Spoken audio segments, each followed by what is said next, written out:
As a trigger warning, this conversation is about mental health topics and discussions of self-harm, mental or physical abuse, and other difficult issues may arise. So please use caution if you decide to proceed with the webinar. So we will go ahead and get started. My name is Taylor French. I work at Songtrust on the client services team, and I would like to introduce you all to our wonderful panel. I will let them introduce themselves. We'll start with Nicole. Welcome. Hello. Hi, everybody. Great to be here. Thanks, Taylor and Songtrust for having me. I'm co-founder of Equilibrium, which is a wellness, holistic health in the music industry organization. I have a background in the music industry, marketing and project management at labels, management teams, agencies, working really closely with artists over a long period of time and seeing what has gone on in the industry with people's lives, and that's what inspired me to start Equilibrium. I'm also a holistic health coach and a wellness consultant. Amazing. Welcome, Nicole. Elliot, introduce yourself. Welcome.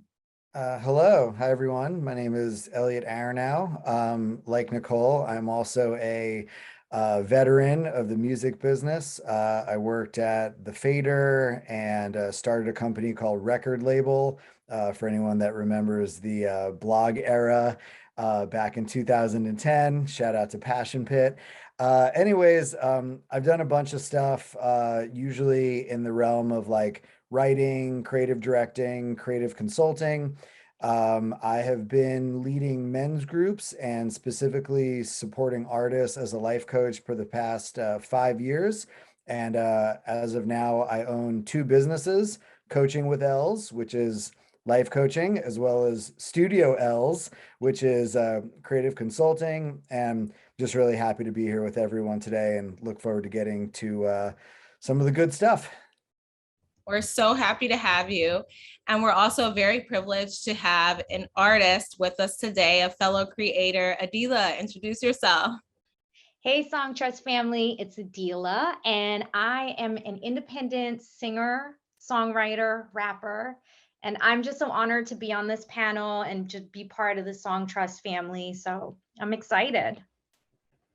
We're so excited to have you all with us today.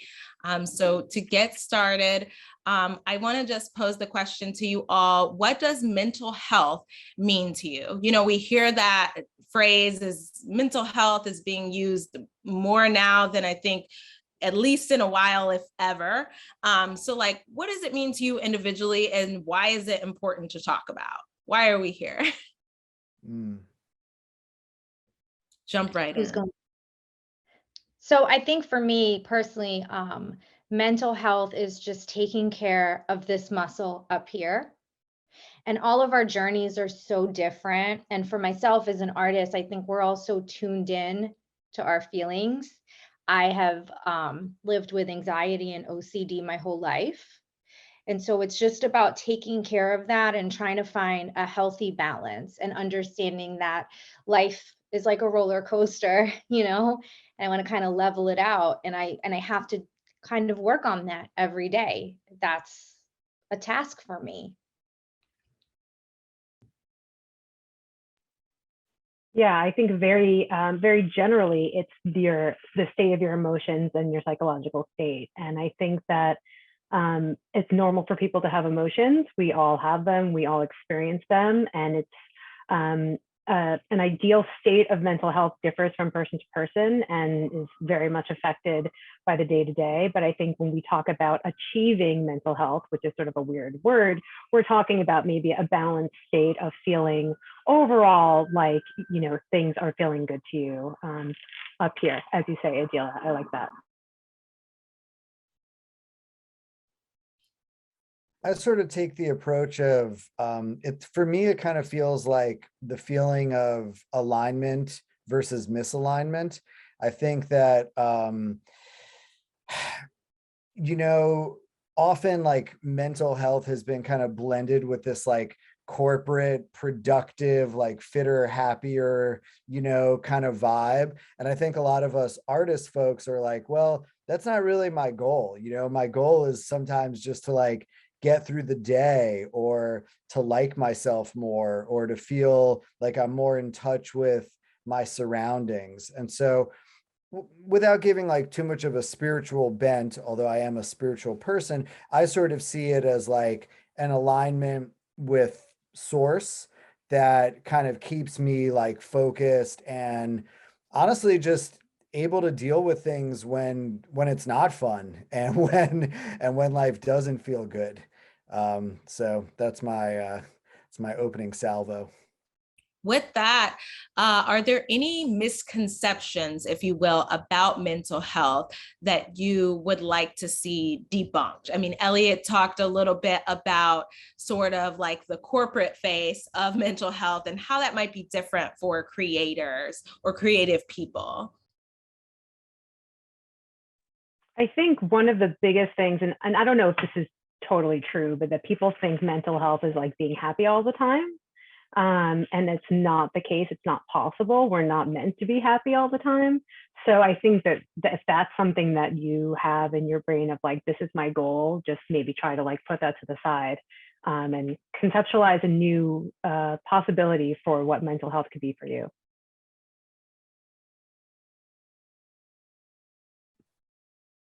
I think like constant forward momentum is really a big myth around mental health that like, you know, the spiritual awakening or the journey or just even getting to know yourself is like Adele and I were talking about this in a conversation like a week ago. It's like there's no manual, just like being an artist. Like you don't go to college and then grad school and then do a program and then you're like enlightened. Like there's wild periods of stagnation, dysfunction, challenge, breakthrough, breakdown. And so I think, again, people kind of get into the mental health tip being like, oh, well, I'm just going to like do this. And then in a couple of weeks, I'm going to like be at the next level. And I think the kind of cosmic joke of it is that it's kind of uncontrollable, you know, like most of the parts where you're going to grow the most are really like anarchic and kind of scary. And that goes to what AdELA mentioned about sort of being a roller coaster. So AdELA, can you talk about, what kind of things, you would like to see debunked in that vein? I mean, I think the first thing is that we all have issues, right? Everybody is dealing with some sort of mental health something, because like Nicole said, like we're not always going to be happy. We're not always up here, and we just have to find this balance. And for me, and as an artist and being in this industry, this creative space, it's a place that, like I had spoken with Elliot, like we don't go from point A to Z. That's not how this works. Our arrow is not straight. It's not like I want to be a lawyer and I'm going to go to college and I'm going to do this. No, ours is swirly. It goes up, it goes down, it goes all the way back, it curves. And so we have to kind of be able to work through that and have like tools and coping mechanisms that help us along the way to like regulate that and give us a sense of like normalcy and structure. And I think for creatives, we do need a little bit of that. I'm sure Nicole will say like, yeah, it's got to rein it in a little bit. So I think that's the first thing I would want debunked. Like we're all going through it. It's nothing to be ashamed of. And for me, the more I talk about it and that I know I'm not alone, the better I feel about it, believe it or not. And maybe part of that, maybe the start of that is just recognizing that, hey, for creators, it's a little bit different. It's not that straight arrow, like you said. Yes. And so with that, what would you guys like to see this industry do next to be a better mental health advocate for its artists? I think that things like this, like what that Songtrust is doing right now, is a huge step. We didn't have that a couple years ago, 5 years ago, however long ago. Now we're all recognizing it. We're building these communities. We're talking openly about it. Artists are saying, hey, I live with this. I deal with this. This is how I cope with it. It would be great if bigger companies in the industry could offer maybe mental health resources for us to be able to say, hey, you can call this number, or here's a group meeting you can go to, or if you need a therapist, here you go. Because I mean, those are offered in a traditional workspace. It's just most of us work for ourselves, so we don't have those opportunities. That is such a good point. Anything to add, Nicole or Elliot? Sorry, I've got a siren passing, so I was going to wait for that to be done. My apologies, New York living. I think, for me, what some of the key disappointments, I guess, of the industry is, the artist is perpetually seen as a product and not as a human being. And so the sort of requirements and then demands put on them are not really taking into account the humanity on the other end of that. Whether you have a label or you're working for yourself, and you're kind of doing everything yourself. And so I think it's sort of like a psychological shift on some level, and sort of training for people in the industry. And I think a lot of times that just kind of gets missed. So that kind of builds on top of providing resources for artists on many different levels, which is a kind of a whole other conversation that I could go on and talk about for a long time. Elliot, anything to add to this one? Tons, but I'm just going to give 2 snaps to Nicole's answer, which is that, I think no matter where you are in this business, we do all kind of get productized, and I think what all of us collectively are kind of urging towards is we can create and we can produce and we can do great stuff, but we shouldn't have to forfeit our humanity for the privilege of participating in this industry, right? I mean, and this kind of goes back to even the beginning, right? Kind of Robert Johnson, you sell your soul, for the entertainment business. I mean, this is a very common narrative where if you're here, it's you're treated like you got a golden ticket, and that and beyond that, you should just be happy to be in the effing room. And I think, again, what we're collectively trying to work through here is how can we have a space where we can create, but we can also acknowledge and in a professional way, just kind of witness the other parts of ourselves that are not as, how would you say, they're not as one-dimensional. They're informed by lots of different things that happen outside of the workplace or the recording studio. Yeah, while it is, a privilege to have a fan base or an audience, or while it is a privilege to be signed to a label or have a publishing administrator helping you, the label is also privileged to have you, right? So I always encourage people, you're the talent, right? I think sometimes the product is the talent. So you got to make your talent happy. Just like in corporate, when they refer to employees as talent, or HR matters. So with the COVID-19, let's get into it, brought a whole new and abrupt lifestyle change for everyone. Affected at different levels, isolation, fear, anxiety, stress. These things became forefront feelings if they weren't already. In what ways do you believe COVID-19 helped or hindered the discussion of mental health, especially among musicians? AdELA, I want you to kick this one off.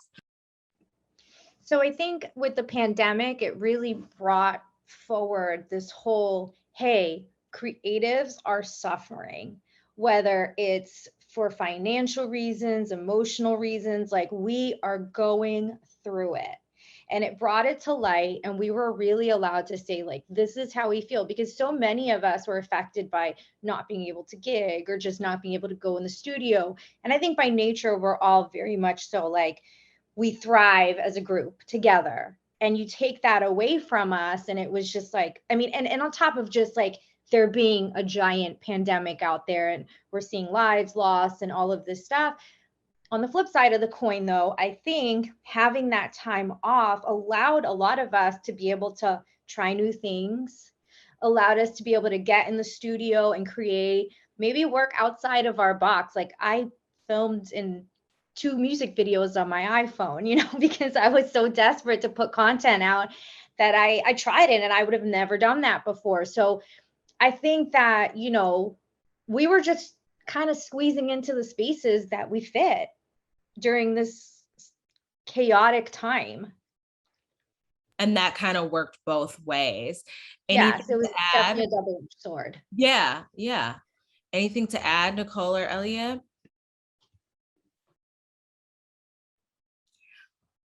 So to follow up on that question, there has been an obvious change, as AdELA mentioned, in how mental health has been discussed in the music industry over these last few years, particularly from the creator side. You know, we're hearing, trigger warning, you know, from Demi Lovato and Kendrick Lamar and Billie Eilish kind of publicly sharing their own personal struggles with depression and suicidal thoughts. And you know, just bringing that up and saying like, hey, I'm going through this.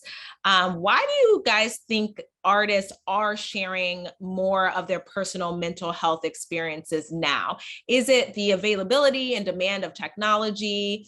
Is it advocacy, a generational shift, or kind of a mix of it all, or something I didn't mention? I feel like there's definitely a generational shift coupled with technology and sort of the like social media, like the individual is sort of the center and sharing a lot more than people used to share. And I think there's a greater acceptance of imperfection. I mean, it's definitely far from, you know, where we would want it to be, but it seems like there is a few people kind of starting to talk about it that kind of got the ball rolling. And the more people that are talking, the more sharing that happens, the more people feel comfortable talking. So I feel like the pandemic kind of cracked it open in a way. Like it was definitely happening before, but definitely working in this space before the pandemic, during, and now, there was like an explosion of conversation around mental health, like once, you know, lockdown started for obvious reasons. So I think it's a combination of a few different things, which, you know, I'm obviously very happy to hear. Anyone else want to add? I was just going to add, and I'm sure anyone who's watching this knows, as a, you know, independent artist, you know, you're kind of like forced to be on all the time in a lot of ways in this kind of attention economy. And so, you know, I think the reason that stuff wasn't talked about back then is because you knew people from going to their shows, watching their videos, and like maybe reading interviews with them in like a magazine I mean, you know, like, and so now it's such a different, more intimate relationship. So I don't want to say entirely that like it's a business decision. I don't think it is. But if one wanted to build a really active and engaged fan base, you would want to be connecting with them on a level that goes a lot deeper than like, oh, you like my song, right? Like you understand what I'm going through. We're together. We're experiencing these things. Um, Also, I just think, you know, it's much, I mean, I'm 41. It's a lot different with the the newer generations. I talk about them like they're phones, with like people that, right? With people that are younger, it's just they grew up in an environment where it's much less taboo than it was like when we were kids. Like I didn't have one conversation in the entire 2000s or until like 2018 about how's your mentals, dude? You stressed out? You okay? Like what? It's like, oh, where'd you get those pants? I was going to ask where you got that shirt, but I'm sure that's a different conversation. I'll ask you offline. AdELA, you know, as a creator, how do you approach your mental health personally, if you don't mind sharing? And who kind of throughout your career was like your support system, if anyone? How does your creativity impact your mental health and wellness overall? I mean, you talked a little bit about it at the beginning, but would love to hear more. So for me, I think the first step was like realizing that this is what was happening in my brain. Because if you can't put a name to it or like really understand it, you're just all over the place, right? So that was my first step. Like, hey, you have anxiety. This is what happens to your brain when you are going through this process. And I think with anxiety and certain mental, health issues, it's a sense of like you need control.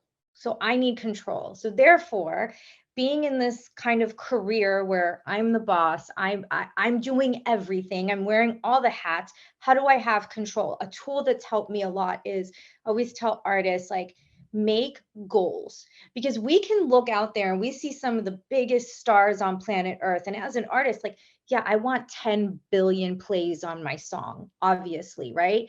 That's the goal. That's the big goal. How do I get there though? How do I have a sense of control and know, like, I am doing this? So I myself, I pre-plan as much as I can. That gives me that sense of control. Then I make goals. I'm like, here are my long-term goals. Yeah, sure, I want to get to 10 billion, but here are my short-term goals, because we can get so wrapped up in like seeing that big picture and like, I haven't gotten there yet. I haven't gotten there yet. And we forget to say, like, oh, but I accomplished this. I recorded 5 songs. I got 1,000 new fans. Shot a music video. I've done all of these things, and it's getting me closer to that big goal so that we're not overwhelmed, you know. And I think from that overwhelming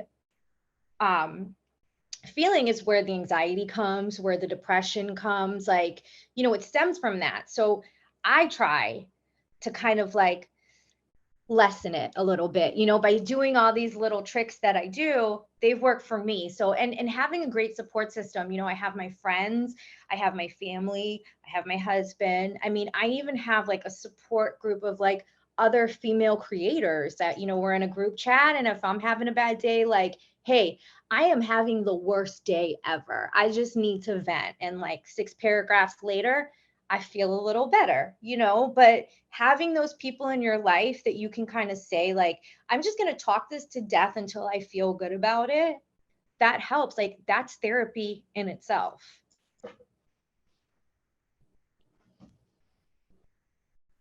So good. And oftentimes, you know, I think as creators as well, we know that creating in itself is therapeutic, right? It's cathartic, and listening to music is helpful. And so how do you guys, you know, suggest we find the balance, right? Between music is my therapy, so I don't need other more traditional or just other types of therapy. I just write, because I found that when I had that sort of mentality of, while I'm making the music, like, that is my therapy, but then writer's block or whatever would, or lack of motivation would impede. And now, like, like, this was my therapy, and now, like, I can't do either. Any tips? I love that you brought up the lack of inspiration, because I think this is like a really edgy area for creatives to talk about, because, you know, people will talk about how great their work ethic is, and like they, you know, they have a real, like, that's a source of pride for them. And I know that for me, you know, my tendencies towards procrastination and playing small were like a really, really big shadow. And to answer your question, and AdELA talked about this, like, even if it's just a couple people, having other folks in your world that you can exchange ideas with and just speak freely is so important. As you all know, like, it's impossible to do this on your own because you're trapped inside your own perceptions of how things are going. Right? So it's like, and then of course, like, the bad cops come, oh, you're lazy, no wonder you're not more successful, your work ethic sucks, this is why you're a loser, your best song was 5 years ago, just stop, right? And so having sounding boards and people to just be like, hey, there's this really mean voice inside my head that's telling me that I'm like a loser, I just need to, like, get this off my chest, right? And so I just want to say, you know, like, this work can sometimes, like, you have to be really delicate about self-obsession, right? And make sure that you're not just like in your own head all day. I think the best way to do that is to be in community and have other people around you that can just listen, be homies, you know?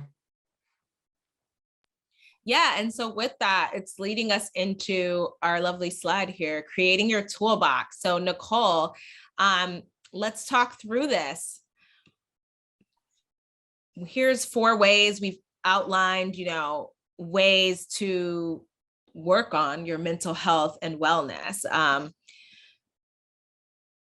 What resources or tricks do you suggest our viewers keep in mind for one or all of these 4 here?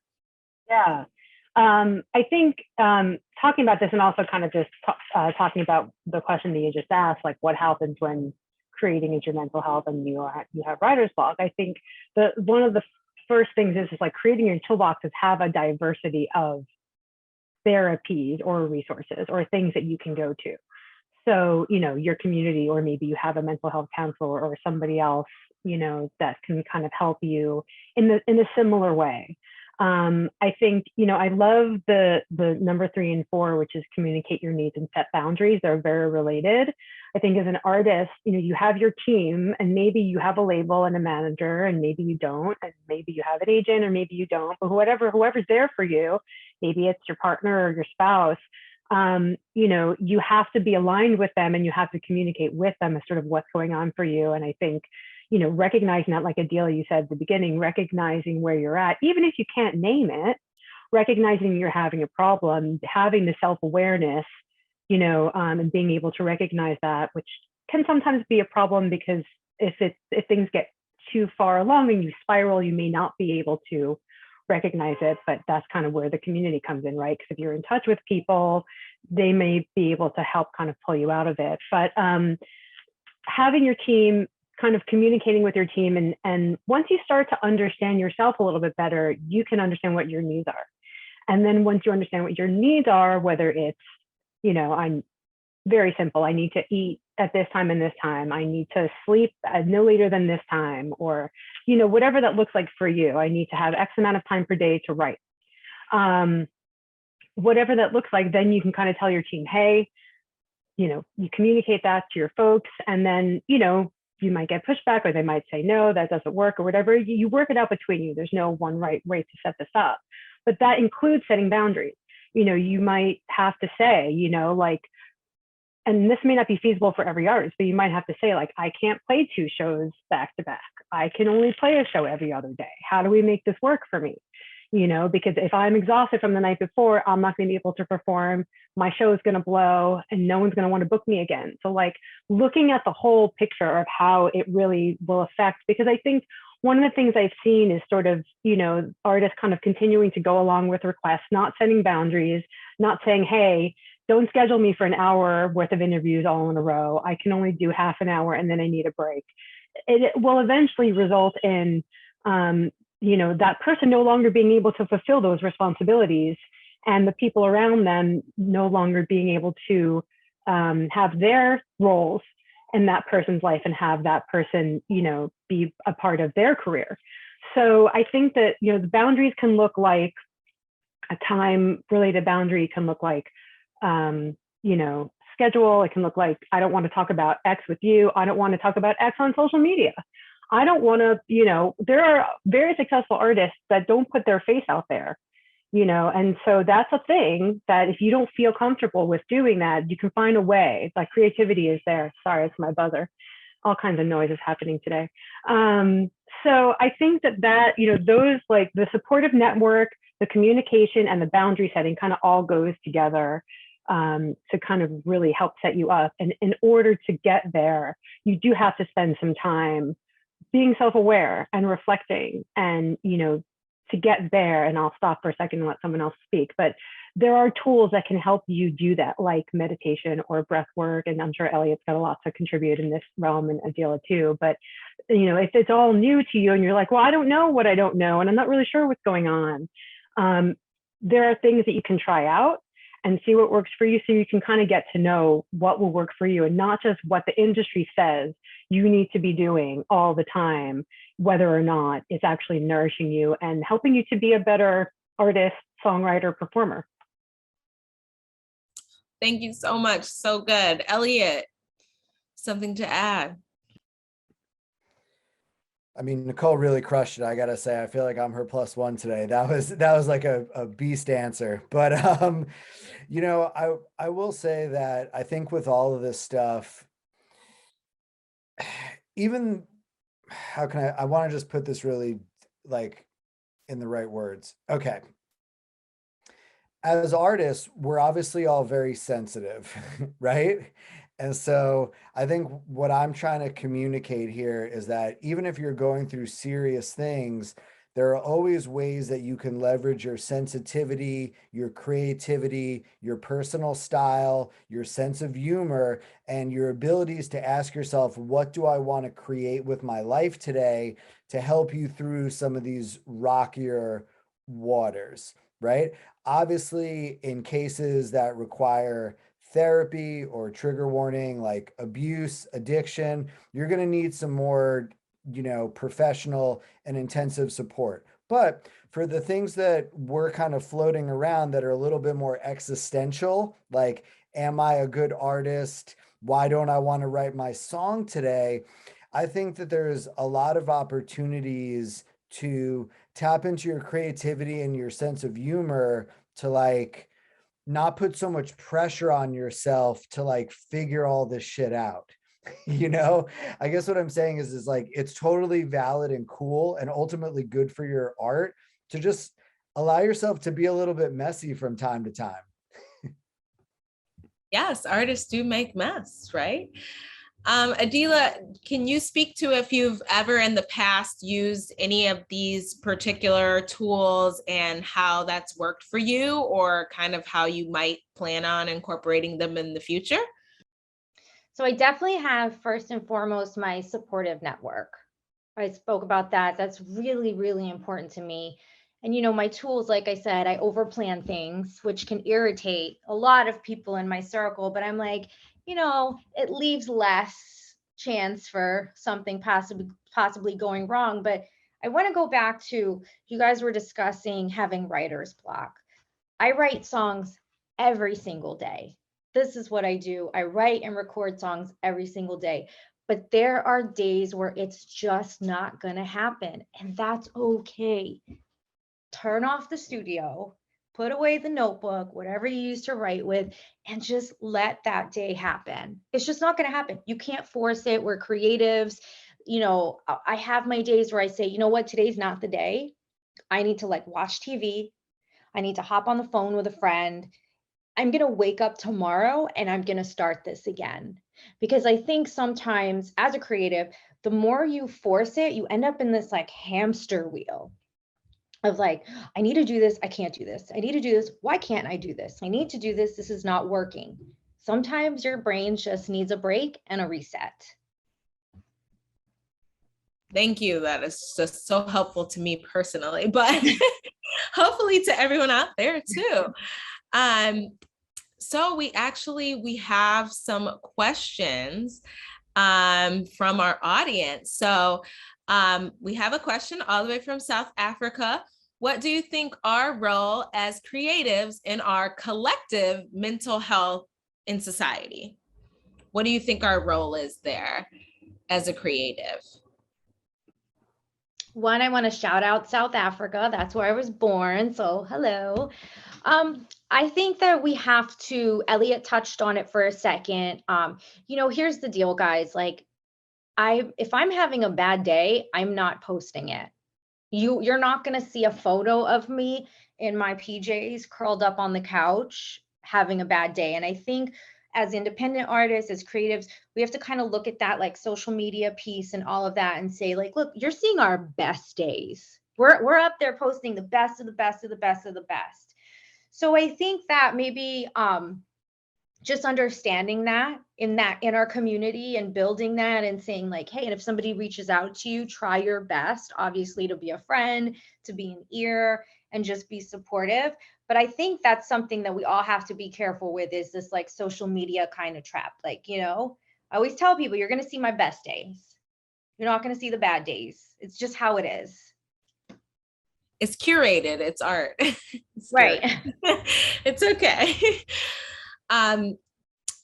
Another question, Nicole, what is your stance on the idea of corporations sort of disregarding the mental health of artists and workers during times particularly of like death, particular difficult, or tragic events, how can we as artists handle that pushback when we're trying to set those boundaries? Yeah, that's a really good question. I think not the first thing, but one primary thing is like not to take it personally, because corporations are corporations.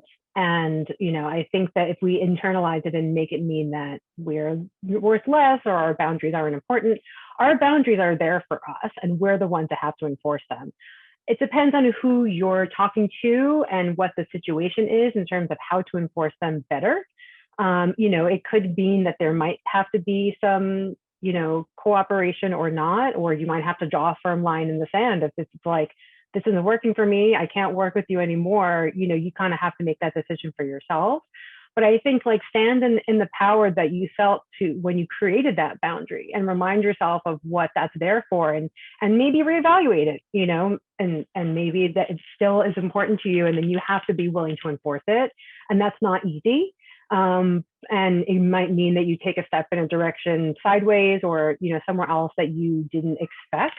But that's sort of the up and down path, AdELA, that you were kind of talking about. It's sort of like if you feel like something is unfair for you, not working for you, harmful for you, you have to kind of be willing to enforce that. But with anything, social media, etc., like don't take it personally. It's not about you. Usually it's about wherever it's coming from. And I think that that's like a huge piece because we all tend to take things really personally, especially with that kind of stuff and on social media with, people saying stuff like, don't take it personally. I'm always saying if it's not personal, it should be, but I've got to get out of that. It's not all about me. Elliot, if I'm a manager, how can I help others, probably my clients, right, deal in moments of crisis? Great question. Well, moments of crisis is probably best to like have an outside mediator, whether it's a coach or a therapist, come in to help. So I just want to be very crystal clear that when we're talking about crisis, those are really when you want to call in professionals. So does the person still want that as the answer? Or is it maybe like as a manager, how can I help my artists when they're feeling a little blah? I don't know who asked the question, but I'd be happy to. Both. Okay, there you go. Both. Yeah, well, I think like you have to realize that at the end of the day, this is a relationship business. And so when you're an artist manager, you have relationships. That's probably why your clients want to work with you. Maybe you have relationships at Live Nation or with a merch company or with a booking agent or with a publicist. And so I think managers just need to continue to think holistically as what is my relationship with my artists? What is my relationship with the part of them that I don't even like and the part that in many ways doesn't make me money and causes me stress? I think that this is really like what we're kind of talking about today is like all of us here are interested in one way or another in participating in a version of the entertainment business that is less exploitative, less hierarchical, less like just what can you do for me today, and is more about building relationships. So I would say to that manager, if you were to build a relationship with a friend or with a family member, you probably want to ask them like, what's really going on? How are you? Are you nervous?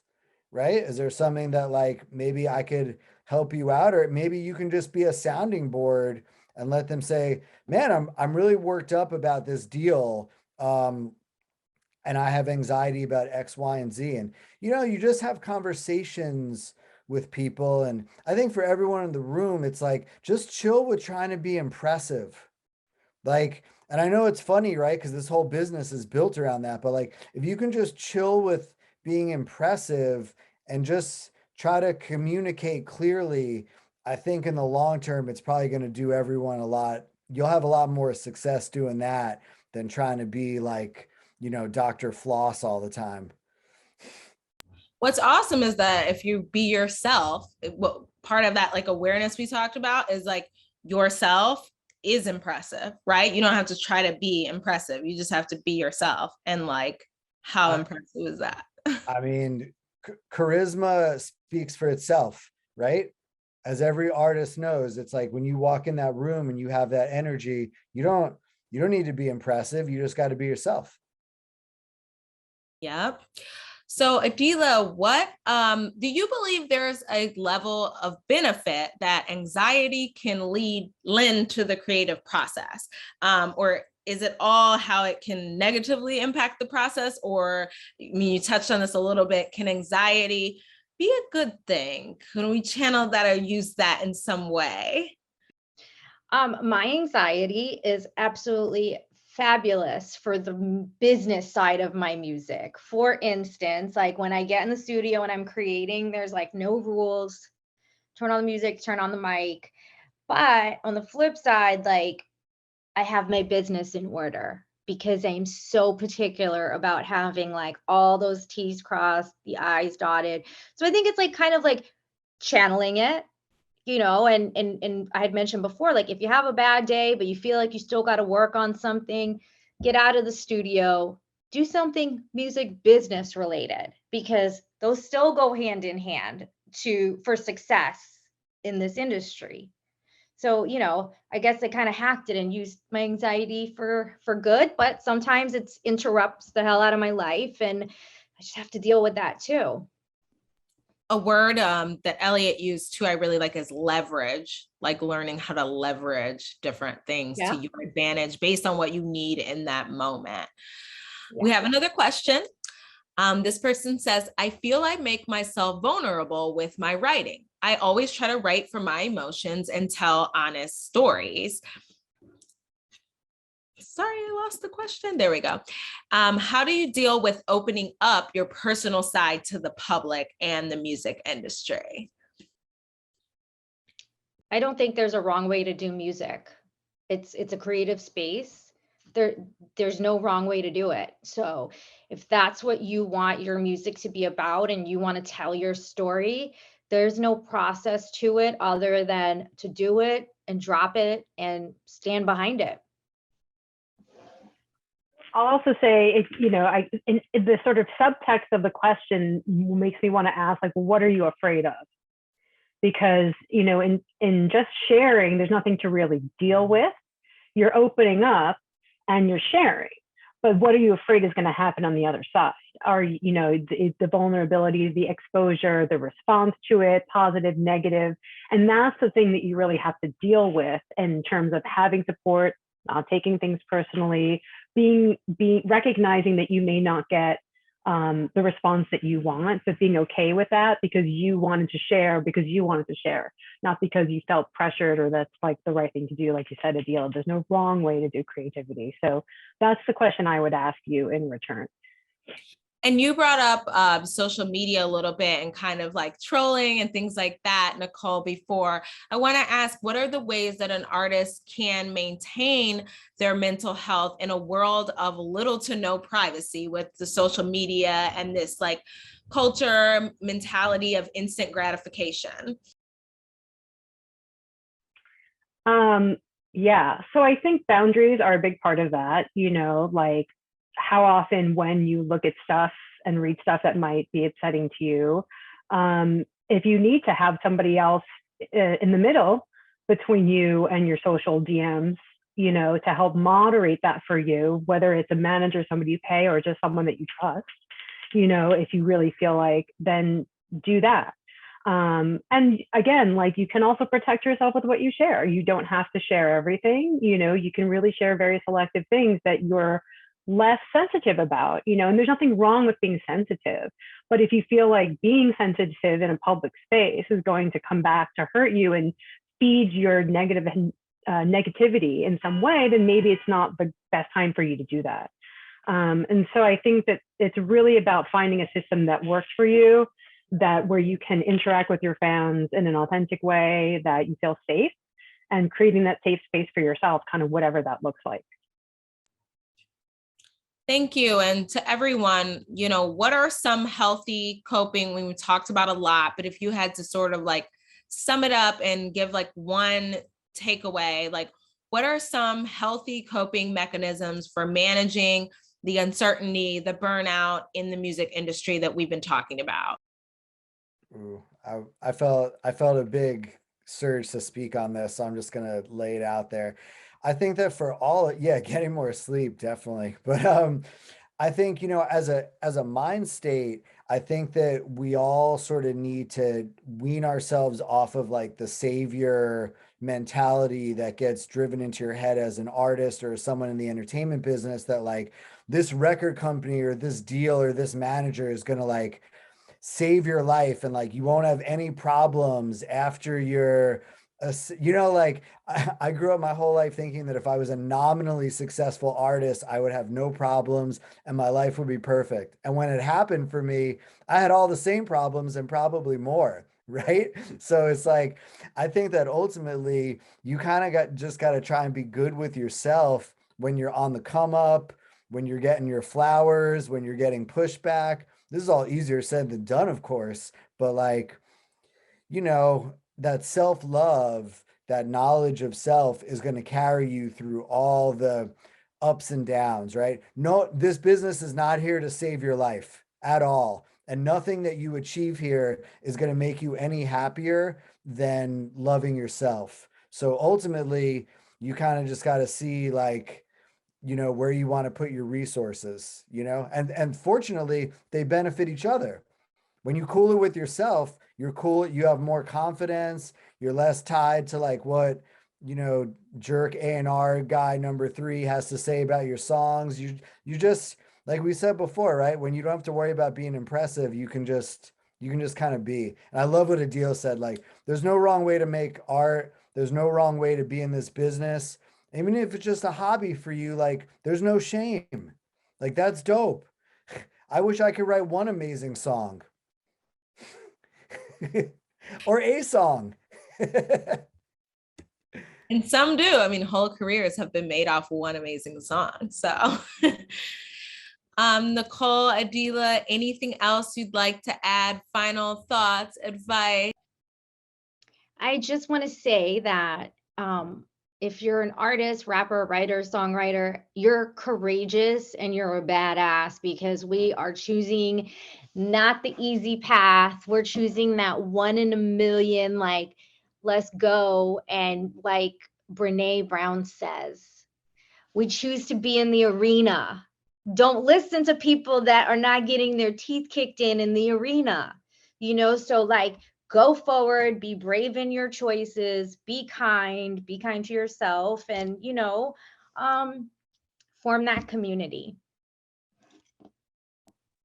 Yeah, and don't be afraid to ask for help from whoever it is. I think something that came up when you were talking about like the manager who wants to know like how to help, their artist, is sort of, get to know the people that are working for you, get to know the people that you're working for, and be real and really kind of try to understand like what you're entering into, what the expectations are going to be, and try to like, be a little bit ahead of the game in managing these things. I've worked with a manager when I first started on, kind of working in this realm of wellness and mental health and music. I was talking with a manager and he was like, yeah, I sit my artists down before we talk about like, what's your stuff?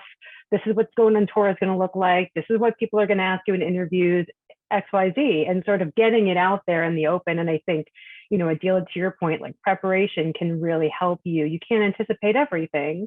Preparation can help you, and, being upfront with people can help you. And then reaching out for additional support when you need it, and finding the little, not really little, but lots of other tools and resources that are, many of which are listed in, I think, the download that you guys are going to share later, mental health resources, things that I've mentioned, lots of other kind of tips that will help you in those small moments. Maybe you're just having a moment and it's not a time to call someone or whatever, and you just need like 5 minutes of breathing to kind of bring you back to, where you want to be, or stretching, or drinking some water, and the holistic health field that I work in, we really look at like all these different areas of health and how they all interact and how they can all support you and how they all support your mental health. So, you know, that's those things are there for you to try and experiment and see what works for you. And then, you know, when you need more support, get it. There's no shame. Well, thank you all for joining us today.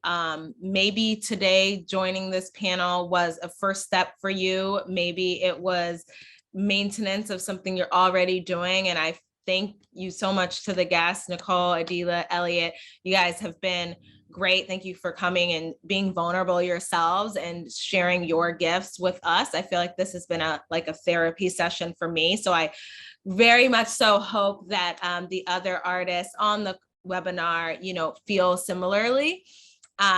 We really appreciate you guys being part of the Songtrust family. And again, we appreciate everybody for tuning in today. Also, don't forget to follow us on social at Songtrust, subscribe to our newsletter, and reach out with any additional questions. Thank you all so much. See you next time.